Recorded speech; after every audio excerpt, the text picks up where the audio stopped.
পৃথিবীতে ভালোভাবে বাঁচতে হলে, ভালোভাবে জীবনযাপন করতে হলে টাকার প্রয়োজন আছে। টাকা ছাড়া কিন্তু মানুষের জীবন দুর্বিষহ হয়ে ওঠে।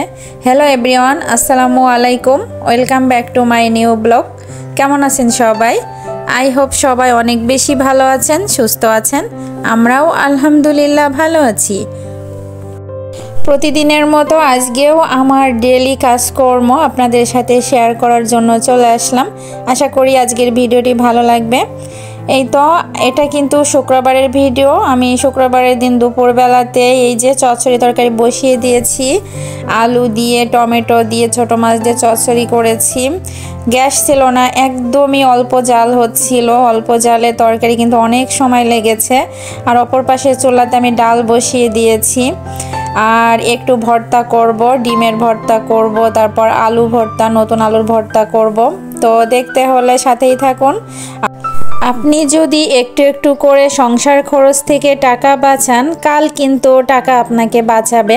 কথাটা কিন্তু একদম সত্যি। কিভাবে সেটা আমি বলি একটু। আপনার যখন অনেক বেশি টাকার প্রয়োজন হবে, একটা সময় দেখবেন যে কোনো একটা সময়ে আপনার অনেক বেশি টাকার প্রয়োজন হচ্ছে।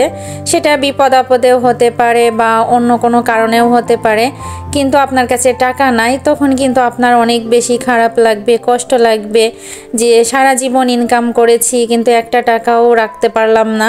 এই কষ্টটা কিন্তু আপনি তখন পাবেন। আর বিপদে পড়লেও যখন অন্যর কাছে হাত পাতবেন বা অন্যর কাছে ধার দেনা করবেন, তখন কিন্তু কেউ সহজেই টাকা দিতে চাইবে না।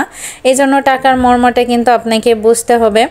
সংসার খরচ থেকে আপনি একটু একটু করে জমাবেন। যখন আপনি মাস শেষে টাকাগুলা পাবেন, চাকরি করেন আর বিজনেস করেন, যেটাই করেন, তখন কিন্তু প্রথমেই আপনি সেভ করা টাকাটা, অর্থাৎ যে টাকাটা জমাতে চান, ওটা আগে প্রথমে রেখে দিবেন। তারপর কিন্তু আপনি সংসার খরচে যা লাগে, আপনার বাসার যা যা খরচ লাগে সেগুলো কিন্তু করতে পারেন। অনেকেই কি করে সারা বছর আর কি সংসারের খরচ করতে করতে এক সময় দেখা যায় যে মাসের শেষ পর্যন্ত চলে আসে, তাও সে একটা টাকাও রাখতে পারে না।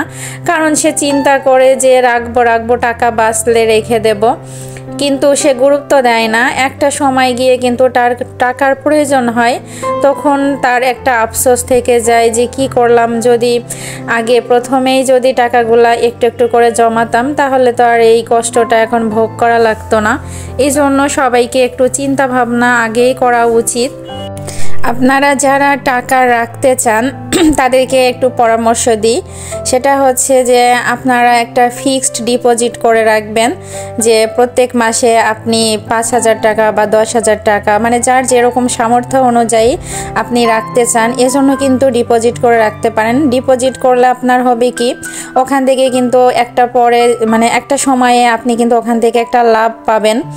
অর্থাৎ আপনার যে টাকাটা থাকবে ডিপোজিট, ওটা তো আপনার থাকবে, আর তার সাথে আপনার লাভের অংশ থাকবে। টোটাল মিলে একটা পর্যায়ে কিন্তু আপনার অনেকগুলো টাকা হবে। তো এরকমভাবে কিন্তু আপনি টাকা ইনভেস্ট করতে পারেন। তারপর আপনি আরেকটা কাজ করতে পারেন। অনেকের হয়তো চিন্তা ভাবনা করে যে টাকা কিভাবে জমাবো, কোথায় রাখবো। আপনি পোস্ট অফিসের মাধ্যমেও কিন্তু টাকা রাখতে পারেন। পোস্ট অফিসের টাকা রাখলে আপনার এই টাকাটা নষ্ট হওয়ার কোনো সম্ভাবনা নাই। এখান থেকে কিন্তু একটু একটু করে আপনার টাকার অঙ্কটা কিন্তু বাড়বে। একটা পর্যায়ে দেখা যাবে যে আপনার যখন মেয়ে বিয়ে দেবেন বা আপনার সন্তানের যে পড়াশোনার জন্য অনেকগুলো টাকার প্রয়োজন হচ্ছে, তখন কিন্তু ওখান থেকে আপনি টাকাগুলা খরচ করতে পারেন। এজন্য পোস্ট অফিসে আপনি একটু একটু করে টাকা রাখার একটা ভালো একটা মাধ্যম আছে। তারপর এই যে বললাম ডিপোজিট, আপনি বিভিন্ন ব্যাংকের মাধ্যমে অ্যাকাউন্ট করে সেখানে আপনি টাকাগুলো রাখতে পারেন। এক কথায় হলো যে টাকাটা আপনি রাখছেন, ওখান থেকে কিন্তু আপনার আরও টাকা বাড়বে। এরকমভাবেও কিন্তু ইনভেস্ট করে রাখতে পারেন। টাকার প্রয়োজন কিন্তু আছে, সংসার খরচ করে তারপর সংসার চালিয়েও তার মাঝে থেকেই কিন্তু একটু একটু করে অবশ্যই সবাই সেভ করবেন, এটা আমি পরামর্শ দেব। বিশেষ করে যারা গৃহিণী, আমরা যারা গৃহিণী আছি, আমার সংসারেও কিন্তু আমি টাকা জমাতে কখনোই ভুল করি না। কারণ আমি ভবিষ্যতের জন্য একটু চিন্তা করি যে আল্লাহ আমার ঘরে একটা কন্যা সন্তান দিয়েছে, একটা পর্যায়ে গিয়ে অবশ্যই টাকার প্রয়োজন হবে আমার। আর টাকার কিন্তু প্রয়োজন সবারই হয়, টাকা ছাড়া দুনিয়া ফাঁকা, এই কথাটা কিন্তু একদম চিরন্তন সত্য কথা। এখানে এই যে মজার ভর্তা বানিয়ে নিয়েছি ধনিয়া পাতা দিয়ে, তারপর পেঁয়াজ মরিচ বেরেস্তা করে নিয়েছি।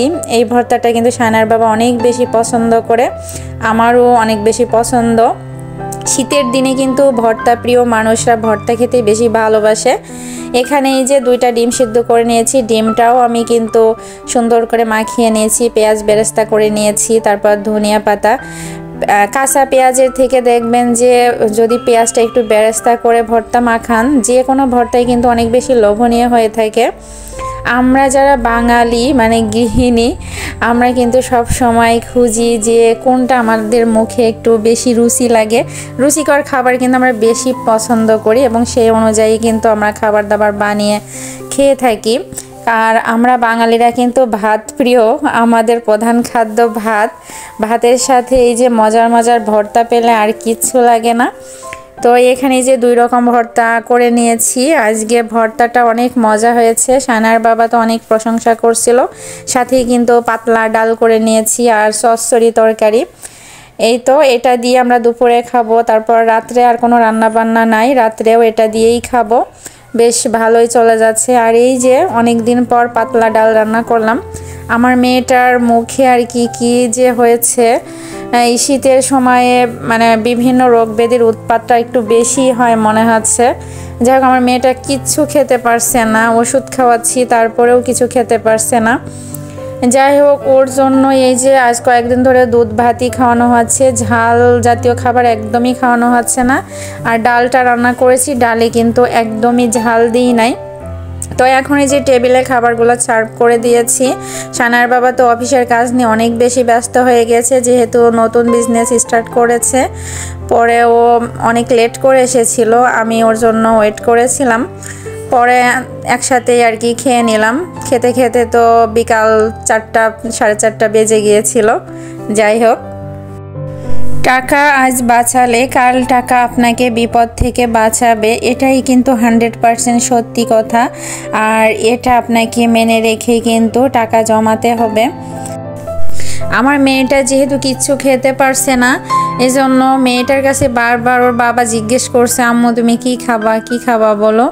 এখন সে একটা পর্যায়ে বলেছে সে দই খাবে। এখন মেয়ের যখনই বলেছে যে সে দই খাবে, তখনই সাথে সাথে গিয়ে এই যে দই কিনে এনেছে। আমরা ঢাকা থেকে দই কিনে খাই, কিন্তু এই দইটা তেমন একটা বেশি ভালো লাগে না, কারণ ঢাকার দই কেমন জানি লাগে। আমাদের এলাকায়, আমাদের কুষ্টিয়া ঝিনাইদহ ও সব অঞ্চলের দই কিন্তু অনেক সুস্বাদু হয়ে থাকে আর অনেক লোভনীয়। আমাদের শোলকোপাতেও কিন্তু অনেক সুন্দর সুন্দর মানে সুন্দর করে দই বানায়। ওই দই খেয়ে আমাদের মনে হয় যে পেট ভরে যায়, মানে এত সুন্দর দই বানায়।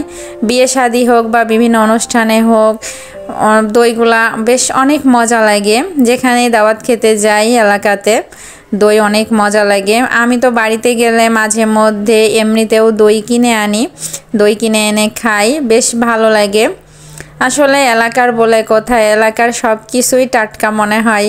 কারণ ঢাকা থেকে এই যে সব আমার কাছে মনে হয় যে যেটাই আমি কিনি সেটা মনে হয় টাটকা পাচ্ছি না, এরকমটাই কেমন জানি লাগে। কিন্তু যখন নিজের এলাকাতে যাই, যেটাই দেখি সেটাই মনে হয় যে আমার কাছে এত বেশি টাটকা।